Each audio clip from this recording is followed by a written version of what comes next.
to a very special episode of Living Local. Today we are at one of the biggest tourist destinations in all of Canada, the CN Tower. We've got a jam-packed day of things to do, so let's not waste any time. Let's go.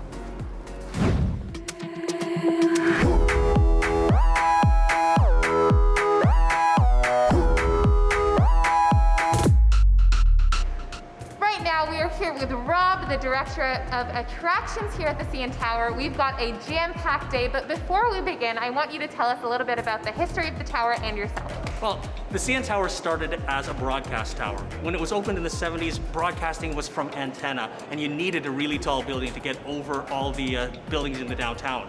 Now, over time, the CN Tower has become, of course, an international tourist attraction, but it's also a cultural icon and a great symbol of our city, Toronto.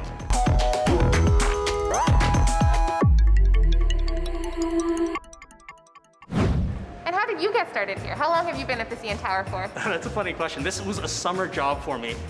To this point, I've been here for 23 years. Wow, that is a long time. What is it about the CN Tower you love so much? Well, the CN Tower is an exciting place. There's something always different going on, whether it's a new construction project, or a VIP visitor, or a celebrity, or something new, of course, in our gift shop or a restaurant. There's just something new to look forward to all the time. So can you walk us through what it looks like from the moment a guest arrived to getting to the top of the tower and getting to see all the attractions? Well, it's changed a little bit, of course. Most of our tickets these days are bought online, and that prevents you from having to contact somebody at the box office. But the great thing about that is we've introduced time ticketing. It means that you can pick your time so that you don't have to wait as long in a line. And of course, as you walk through the building, you'll see social distancing stickers, alcohol, you'll see staff cleaning on a regular basis. The elevators have changed. Of course, there's a lot more space up here because of social distancing, and we're able to control that. So I'd argue that right now is perhaps the best time to visit because you've got the place to yourself. And you get a nice view, like all these windows behind you. Oh, hey, I can see my house from here.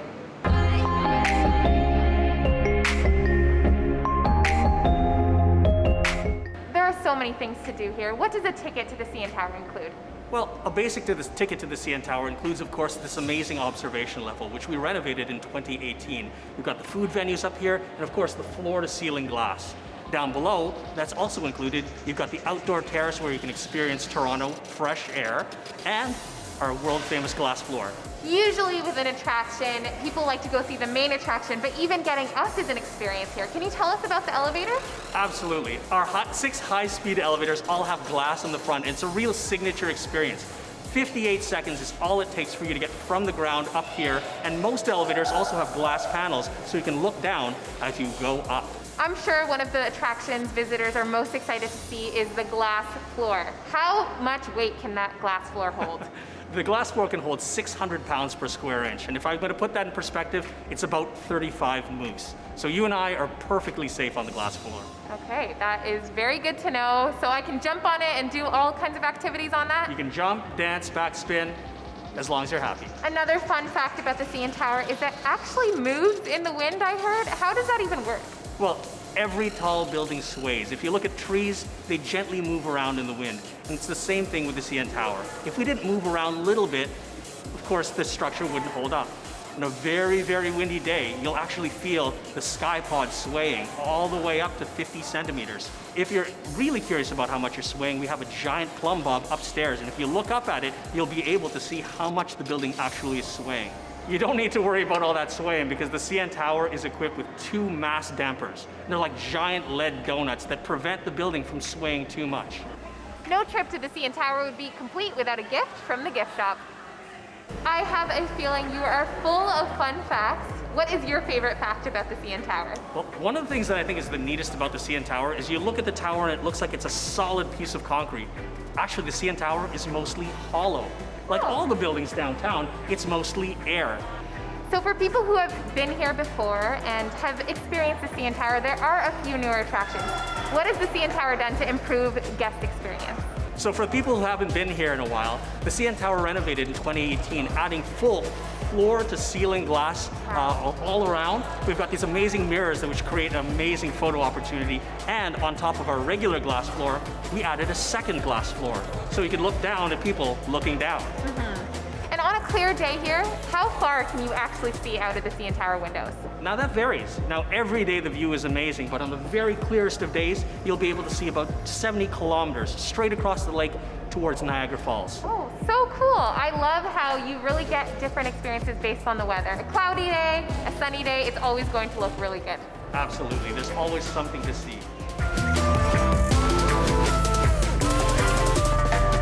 After the break, I head upstairs to do the EdgeWalk, so don't go anywhere.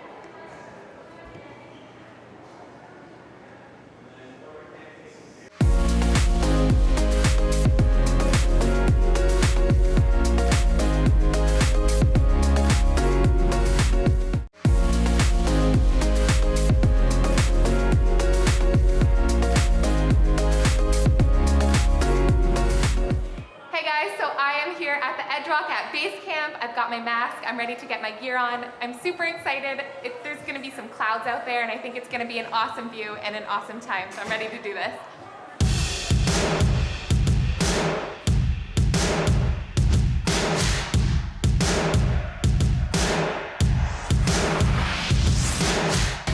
We have now taken a little tour of the CN Tower and all it has to offer, and now we are ready to do the EdgeWalk. Can you tell me a little bit about this activity?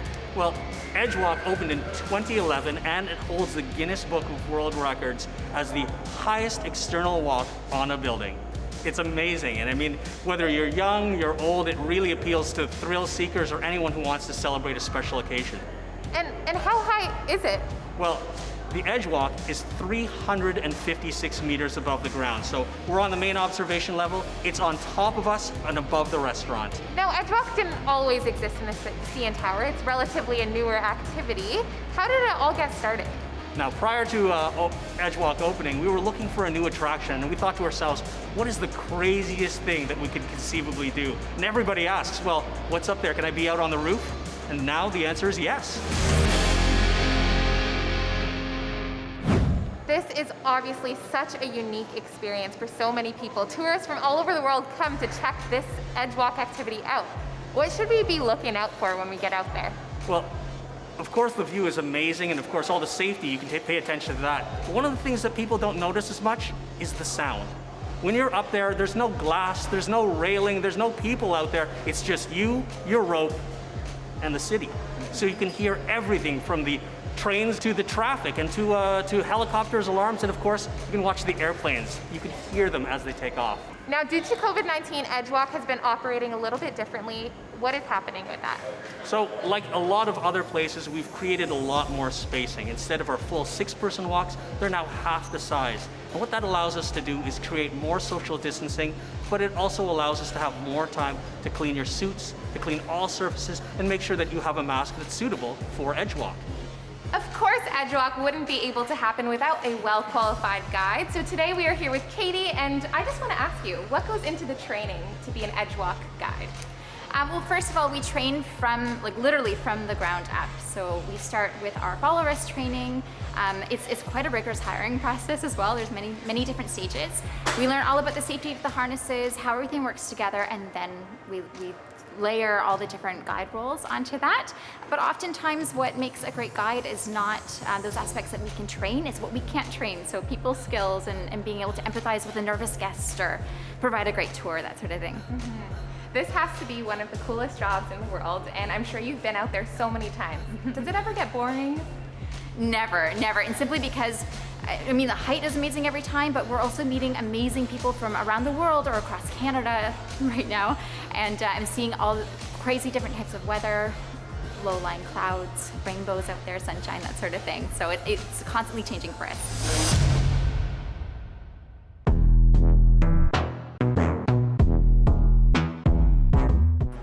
Well, I'm super excited to be heading out there a little bit later, and I'm super scared of heights, but you guys seem so ready and well prepared. Can you walk me through what the 30-minute process is going to look like while I'm up there? Absolutely. So once you're outside, you'll be heading around south all the way around 150 meters back onto the west side. Your guide is going to teach you how to put your toes over the edge, how to lean backwards off the side of the tower, lean forwards, provide a tour of the experience as well. Take lots of different photos for you and capture those moments on video as well. Mm-hmm. there may be some people watching who are like, I would never do that, this is so scary. How can you ensure that everything that you're using up there, from gear to walking and training, is keeping everybody safe? That is something that we inspect every single day. We bring in people once a week, our engineers, to inspect everything as well, do preventative maintenance. You're in a full body harness, you're attached by 2 points, you got a static lanyard in the front that holds 15,500 pounds, so unless you ate like an elephant or something beforehand, you're gonna be okay out there. Yes. And then there's a connection in the back that works exactly like a car seat belt. Since I'm going up there in a little bit, and you've been out there so many times, what should I be looking out for when I'm at the top?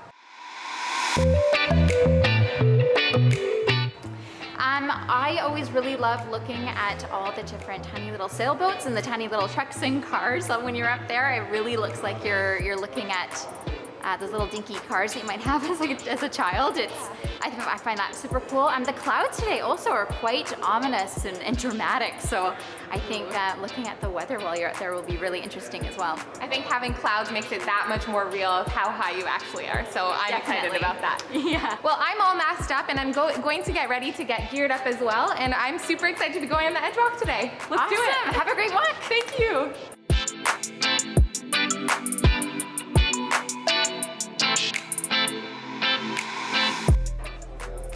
EdgeWalk coming there!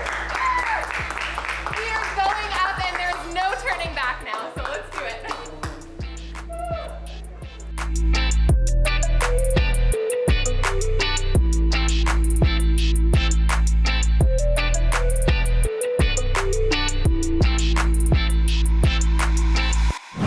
All right, Christina, take it away. Okay, you said 5 toes, That's it. 10 toes. That's it. Oh my gosh, There you go. this is crazy.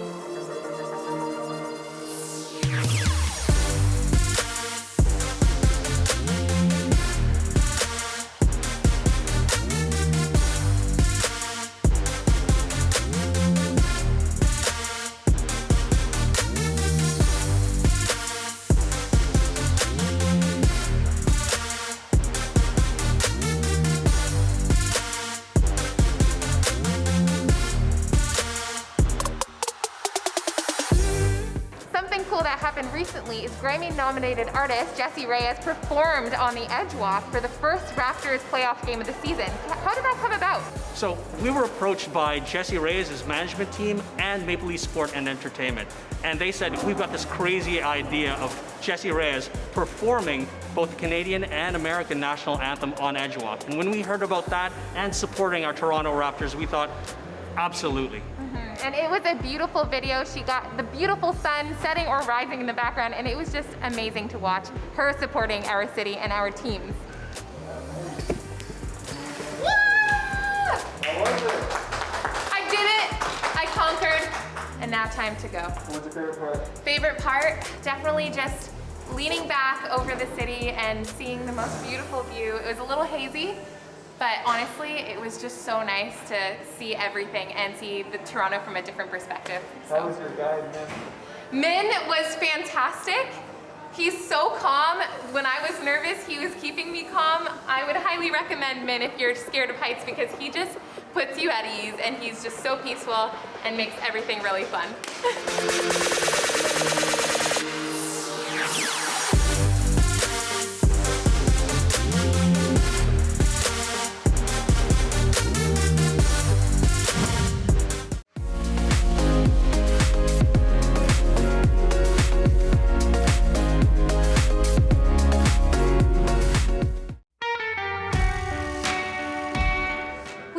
The final stop of Living Local's adventure at the CN Tower, and nothing beats finishing off a jam-packed day like eating dessert with a 360 view.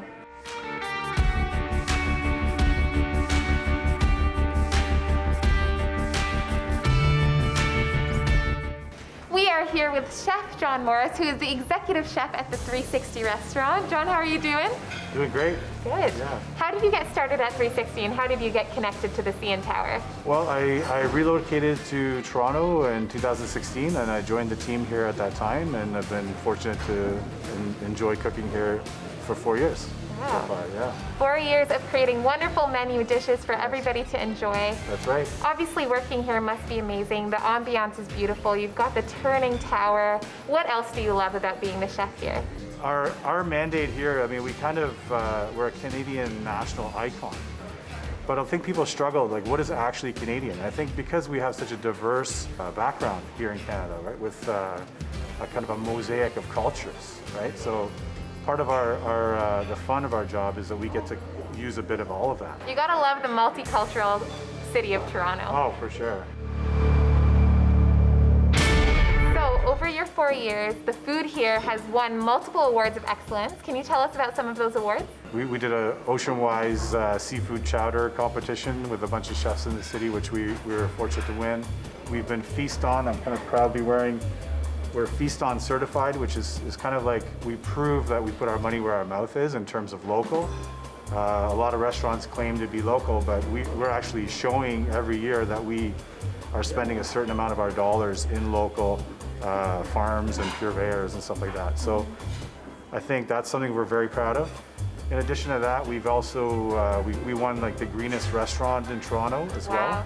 which is something that's kind of near and dear to my heart. I'm very passionate about the environment and, you know, working against kind of the climate change that's taking place in the world. And so looking at, you know, greening our practices, you know, anything from how do we, you know, reduce our waste, how do we get our compostable things like that when and where we do need to use takeout stuff. So it's something that we're passionate about too, in addition to the food, of course. We love hearing about that at Living Local. Local is what we're all about. So as you probably know, the whole restaurant is spinning, but the kitchen does not. So as you can see. Yes. So does that provide any difficulties for the wait staff? Do they have to remember where everybody's sitting? How does that work? When it's a busy night and you're in the kitchen, there's 2 entrances and exits to the restaurant for the dining room from the kitchen. And they'll kind of look, everyone looks at each other and go, okay, section 5. And they'll kind of go this way or that way, you know, because sometimes they get lost too. It's so disorienting almost, yeah. Yeah, I think so. I think, you know, it's slow moving, but at the same time it does move. So throughout the evening, it's easy to kind of get confused. You definitely don't want to put your purse on the windowsill. No, then you lose it right away. Well, we'll find it for you. Yeah, we have excellent service. Speaking of spinning, am I going to get to see the entire view of the whole city around me? Yeah, absolutely. One complete revolution takes 72 minutes. So, you know, a typical meal period would take you about an hour and a half if you're having a 3-course meal. So it's perfect. You get to see the entire city, you get to see the lake, and you know, my favorite thing is to come for a sunset. You get to see it during when it's light, and then you get to see it at night when everything's lit up in a different way. Something cool about eating here as well is that after having a meal, you also get complimentary pass to go explore different parts of the CN Tower. Is that correct? That's right, yeah. Once you've enjoyed your meal, you can head down to the observation level where we have 2 glass floors to if you're brave, you want to step on those. There's also an outdoor viewing area deck, and then yeah, the gift shop is also a great place to visit too. All right, so I'm ready to dig in, and I hear I'm going to be trying various desserts today. Can you tell me what I'm going to be eating? We'll start off with one of our signature dessert, which is a chocolate tower with chocolate mousse, sour cherries from the Niagara region, which you can almost see on a clear day from here. And then it's got chocolate ice cream, chocolate lava cake as well, all kind of part of that same dessert. Really good for chocolate lovers. This is a chocolate lover's dream is what it is, yeah. Next we have, so we have this Ontario strawberry dome with white chocolate, and you're gonna love that one, I think, the most, because it's just kind of a seasonal item for summer, and that's vegan, I should mention too. So we managed to figure out how to do like marshmallow fluff. Wow. But with using chickpea instead of using egg whites, which is kind of cool. So creative. In addition to that, you'll have a simple ice cream with chocolate chip cookies, which is a favorite. Everyone's a big kid at heart, I think. So, yeah. And then I think maybe my personal favorite, which is an almond cake with wild blueberries. Another one. So Wow. I look forward to I sharing am those with you. looking forward to trying Okay. all of these wonderful desserts. I My better mouth go- is watering under this mask. Awesome. So, Well, I better go get busy and plate those up. all right, I'm Okay. looking forward to it. All right.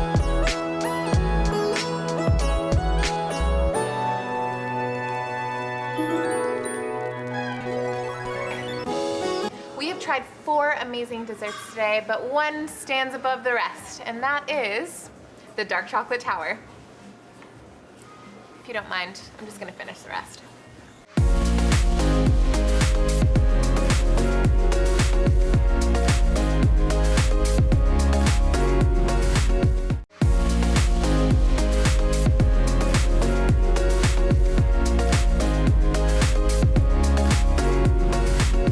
And that's it for today's Living Local. Today we did the entire CN Tower experience. I walked on top of the building with EdgeWalk, and then we sat down for some desserts at the 360 restaurant to end off the day. A huge thank you to the CN Tower. We did so many amazing things today, and if you want to try out some of those things, check out cntower.ca or look for the big building. You can't miss it. See ya.